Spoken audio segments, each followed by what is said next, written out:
किस तरह से बांग्लादेश में मोहम्मद अली जिन्ना को फादर ऑफ द नेशन घोषित करने की डिमांड की जा रही है। यह कैसे मुमकिन हो रहा है? इसके पीछे कौन सी ताकतें हैं? क्योंकि मोहम्मद अली जिन्ना की सोच तो यह थी कि जो उर्दू विरोधी है, वो राष्ट्र विरोधी है, वो देश विरोधी है। तमाम बांग्ला भाषियों के साथ किस तरह का सलूक किया गया? देखिए, ये मोहम्मद अली जिन्ना की सोच नहीं थी कि जो उर्दू बोलने वाले वो देश के हामी है, जो उर्दू नहीं बोलते वो देश के मुखालिफ है। मतलब पाकिस्तान का बांग्ला भाषियों के साथ तो इसमें जो सलूक रहा उसे आप जिम्मेदार नहीं मानते? जो कत्लेआम हुआ, जो रेप्स हुए, जो बलात्कार हुए, जिस तरह से बर्बरता की सारी सीमाएं लांघ दी गई पाकिस्तान की तरफ से, वो बिल्कुल जिम्मेदार नहीं था। नहीं, ये सारा कुछ पाकिस्तान ने नहीं किया था, लेकिन इस तरह की कुव्वतें उस वक्त भी जरूर थी जो कि दोनों नेशंस को आपस में लड़ाया, जिन्होंने बांग्लादेश को पाकिस्तान से अलग किया। और उसमें आपने खुद ही अभी माना कि भारत की मदद से बांग्लादेश आज़ाद हुआ था। आज भी पाकिस्तान के जो लोग हैं इस बात पर दुखी है कि बांग्लादेश पाकिस्तान से अलग किस तरह। जी हाँ, पाकिस्तान की तारीफ में ये कसीदे ढाका के नेशनल प्रेस क्लब में पढ़े गए। जिन्ना की 76वीं बरसी पर एक प्रोग्राम रखा गया था और इस कार्यक्रम में जो कुछ हुआ उसकी डिटेल जानना आपके लिए भी जरूरी है। इसी के बाद यह कहा जा रहा है कि बांग्लादेश पाकिस्तान बनने की राह पर आगे बढ़ रहा है। ढाका में जिन्ना की बरसी पर बाकायदा एक कार्यक्रम आयोजित किया गया। क्या बांग्लादेश उसी रास्ते पर जा रहा है? और पाकिस्तान से जो ये नया नया इश्क मोहब्बत हो रहा है बांग्लादेश का, क्या आप मानते हैं कि ये बांग्लादेश के लिए जायज है?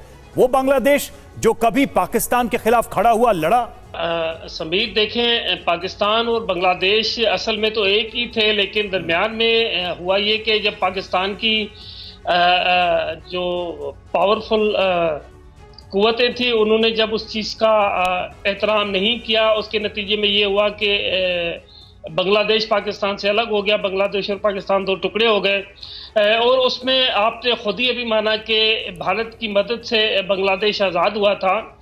तो देखें, वहाँ पे दो एलिमेंट्स हमेशा से रहे हैं। वहाँ पर बांग्लादेश में जमात इस्लामी जो इस वक्त भी पाकिस्तान में भी है और बांग्लादेश में भी है, वो बहुत पावरफुल रही है। लेकिन उसके बावजूद भी जब तक जो बांग्लादेश की साबिका सरकार थी हसीना वाजिद की, उनकी जानिब से वहाँ पर वो रखा गया कि वो उन्होंने लोगों का एहतराम नहीं किया, लोगों की राय का एहतराम नहीं किया, जिसके नतीजे में वहाँ पर सूरत हाल खराब हुई और हसीना वाजिद को बांग्लादेश छोड़ के भागना पड़ा।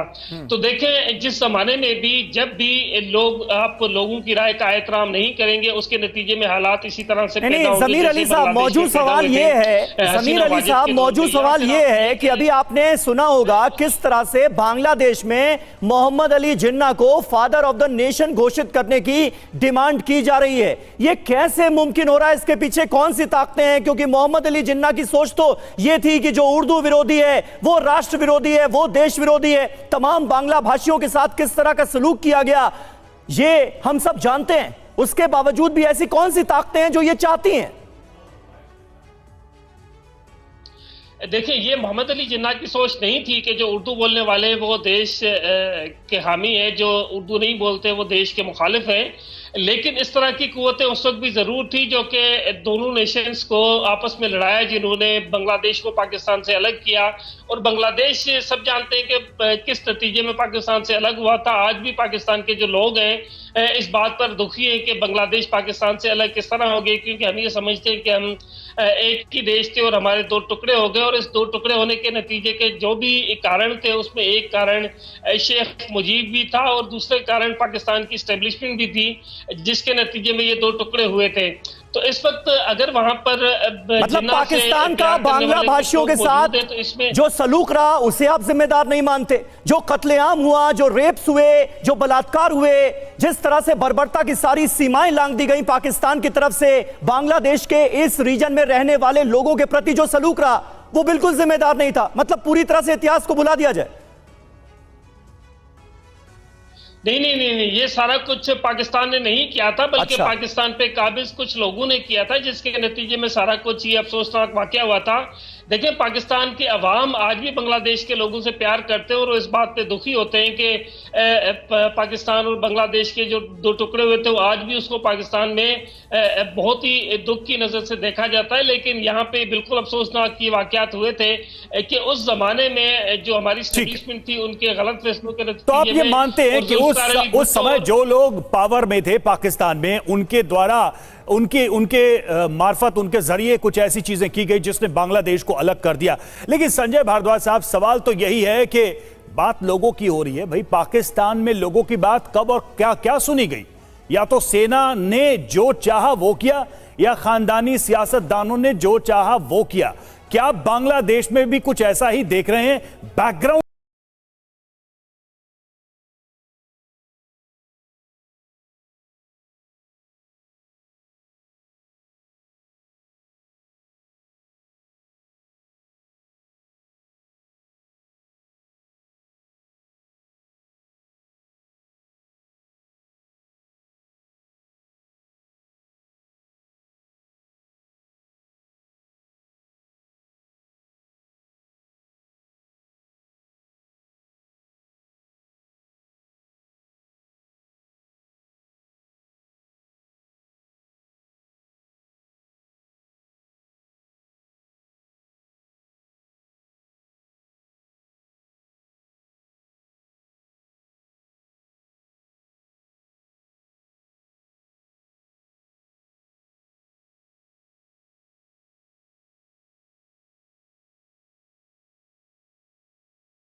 अस्सलाम वालेकुम गाइस। तो जैसा कि आपने देखा कि इंडियन मीडिया की चीखें जो है आसमानों पर हैं। पपेट हुकूमत जब ख़त्म हुई है शेख हसीना वाजिद की, तब से लेकर अभी तक बांग्लादेश की नई हुकूमत ने पाकिस्तान के साथ अच्छे रिलेशंस किए हैं, चाइना के साथ अच्छे रिलेशंस किए हैं, और ये बात इंडियन मीडिया और इंडिया को खटक रही है और हज़म नहीं हो रही कि पाकिस्तान के साथ कैसे रिलेशंस अच्छे हो सकते हैं।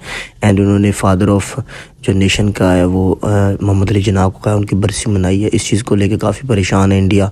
तो आपको वीडियो कैसी लगी? अच्छी लगी वीडियो लाइक करें, शेयर करें, चैनल को सब्सक्राइब करके हमारे साथ जुड़ जाए। नेक्स्ट वीडियो मिलती जाए। जी, अल्लाह हाफिज़।